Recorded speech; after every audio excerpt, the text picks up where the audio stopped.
from the whale's blowhole like a supersonic jet. And below me, the ocean became a sheltered bay studded with wild shapes. You will be amazed as my epic journey unfolds. For here, it was about to take a most unexpected turn. And it happened like this.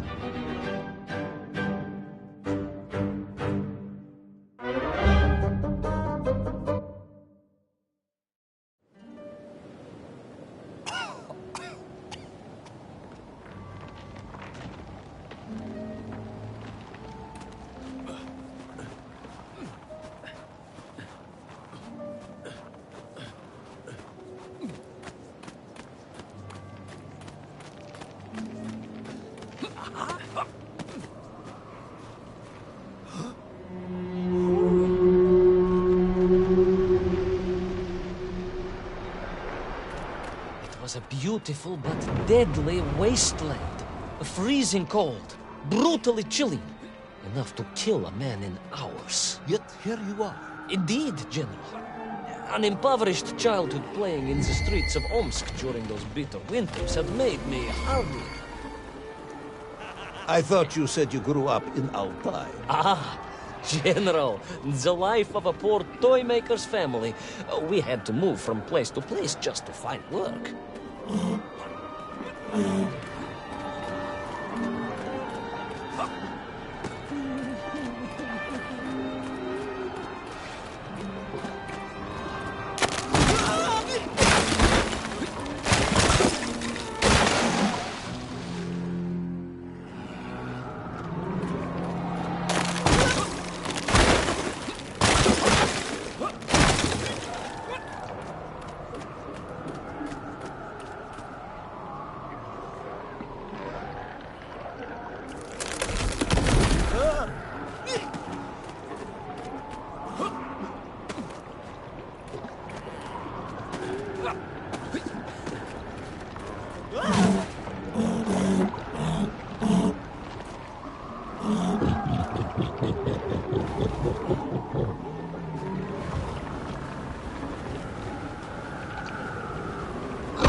Sonikov land, eh? Of course, Sonikov himself reported nothing more than a bluish fog on the horizon. Your island may be nothing more than the product of overactive imaginations. General, consider this. Imagine taking a simple peasant, a pig shepherd, for example, and telling him one day humans would fly around the earth beyond the sky. He would say you were stark raving mad, saldaphone, a ridiculous kazjol baradati, a buffoon stuffed into a military uniform, a pridurak, a chuchela tuparile. This peasant of yours had better watch his mouth if he doesn't want to spend his holidays in Solovyetsky. Perhaps you should return to your story.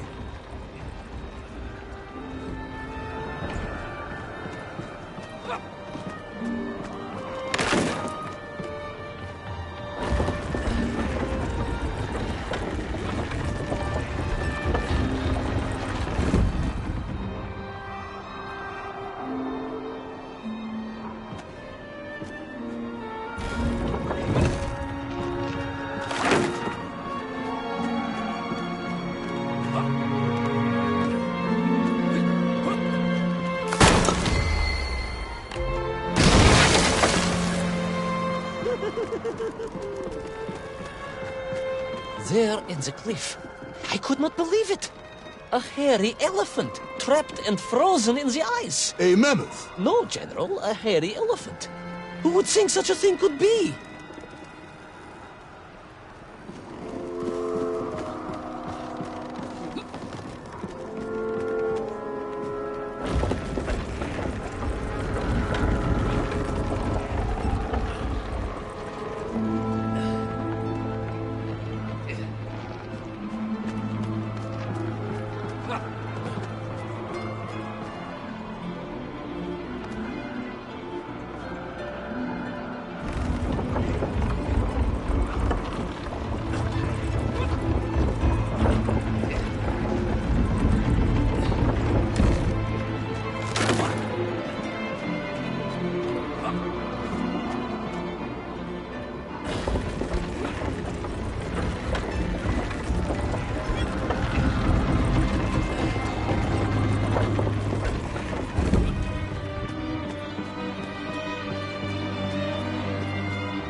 Trudged onwards through the blizzard, one foot grimly in front of the other, blinded by the snow, my nose becoming quite blue, my thoughts of home crushed under the weight of the plummeting temperature. I am bored, Ivan Ivanovich, and sick to my teeth of listening to this rubbish. Let us speak plainly now. You will tell me where my bomb is, or I will have you shot. I am just getting to that, General. Shot! Comrade Primal! Shot with real bullets, fired from a real gun, not some ludicrous Bultavia about lost cities and dinosaurs and Yankov and mammoth. That was a hairy elephant. No! I will not tolerate any more! Where is the bomb, Ivan Ivanovich? Where is little Orpheus? It was right there. What? It was there. At least I realized it must be. Where? Here? On Sonikov land? Yes, General. Because as the storm began to clear, I realized with a strange excitement and trepidation that I was not alone on Sonikov land.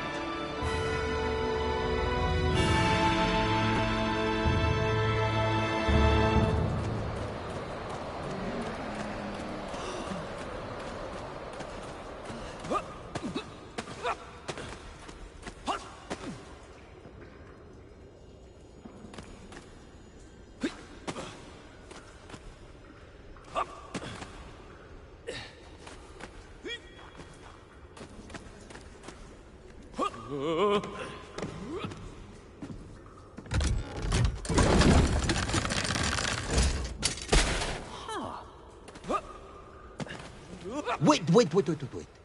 Go back. You say these lifeboats came from Zarya? A Russian ship? Zarya returned home, but not with all of her crew. And here were the missing lifeboats, trapped in the ice for all of these years. And it could only mean one thing. That you are continuing to hang lapsha on my ears.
Baron Edward von Toll.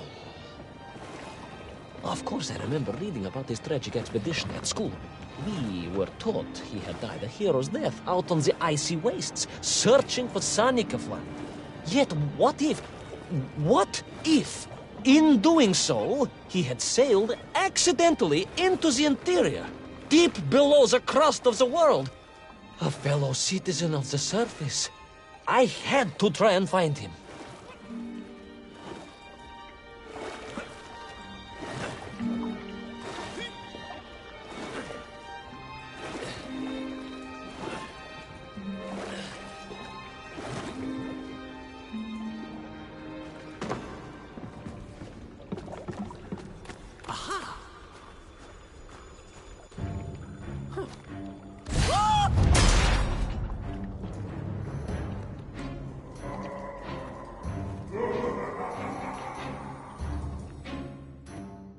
A dead explorer stole my Not dead, General, but quite insane. Perhaps it was the loss of the arm or the leg, or the long years in isolation. But Toll was clearly mad. You should have got along perfectly then. How I wish we had, but no. Whatever Toll's intention with little Orpheus was, I had no time to consider it. I was in mortal peril once more.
So, you believe that Toll had somehow enslaved the Menkiv and bent them to his will? I do, General. It was obvious.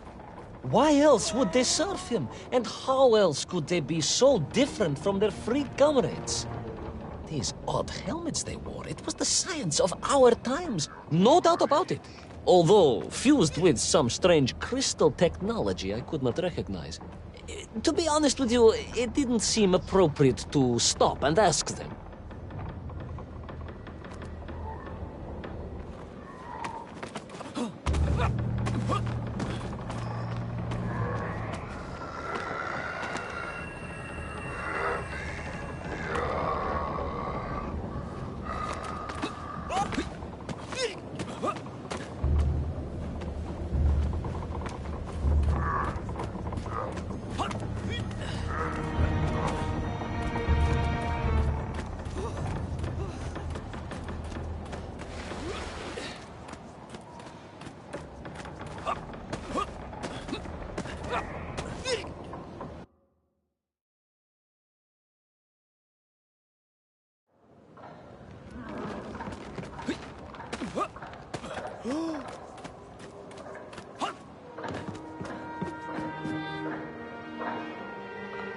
This dog, you say he was an explorer?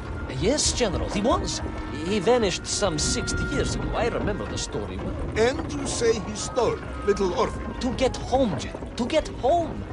I think he must have thought he could use the atomic bomb to blast his way back to the surface. Brilliant, Ivan Ivanovich! And you expect me to believe that 100-year-old madman not only survived below the Earth's crust, but enslaved this Mienkiv, explored the lost worlds, and discovered the secrets of atomic power, all by himself? A Tsarist general. An imperialist. No doubt harking back to the terrible days before the Great Revolution. And Estonian. Estonia? Estonian general. They are wily people.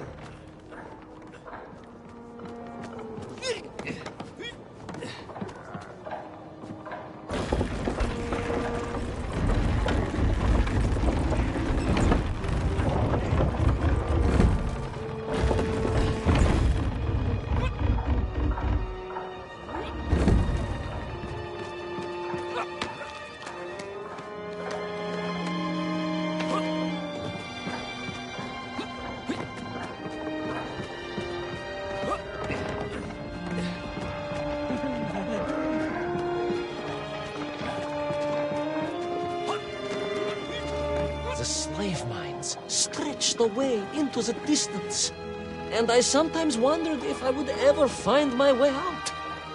But I never gave up, General. Of course you didn't. You are a hero, Ivan. No, General, no, I am no hero.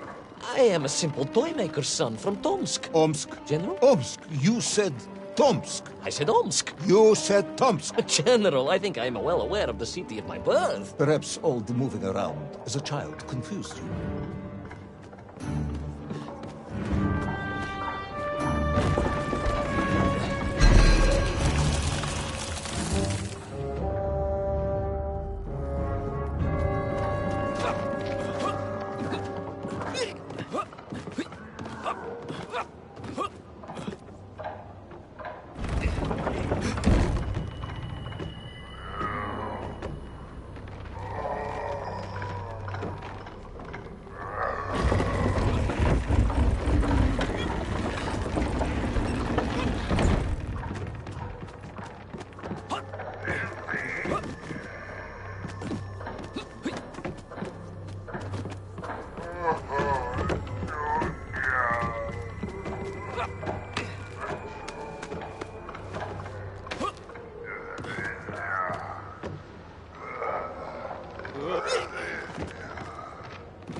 On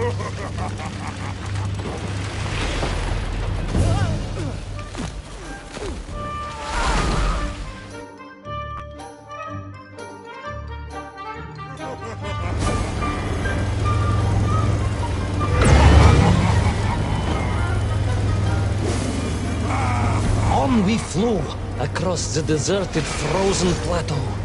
I was single-handed in my pursuit, dogged in my determination.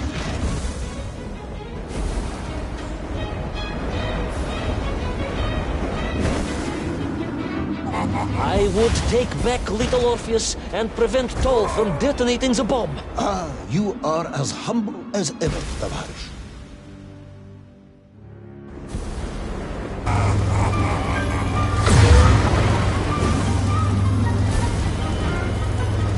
On we flew across the deserted, frozen plateau. I was single-handed in my pursuit, dogged in my determination.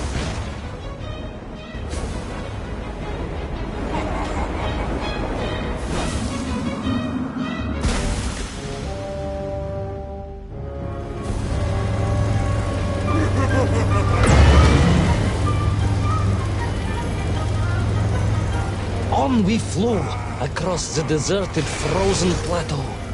I was single-handed in my pursuit, dogged in my determination.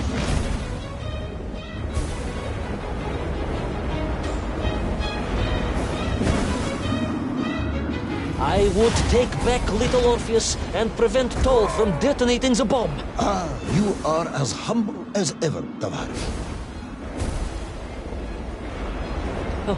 Well, General, you are a great military leader, a great strategist, whereas I am simply the humble son of a watch toy maker, and driven by patriotic fever, with no regard for my own safety, I rushed blindly on.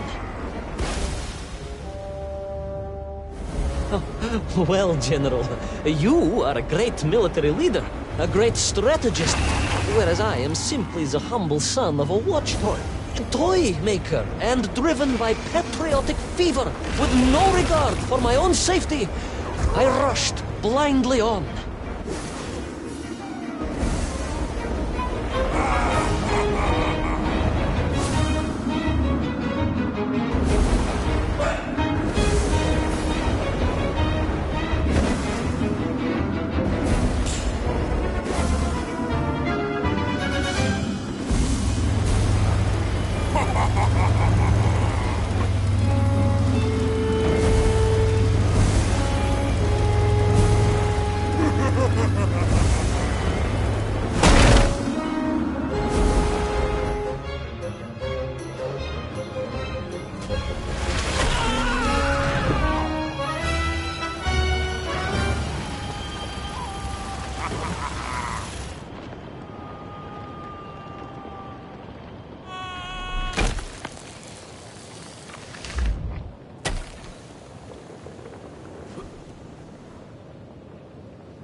Will our courageous yet unfortunate hero drown in the depths of an inhospitable frozen sea?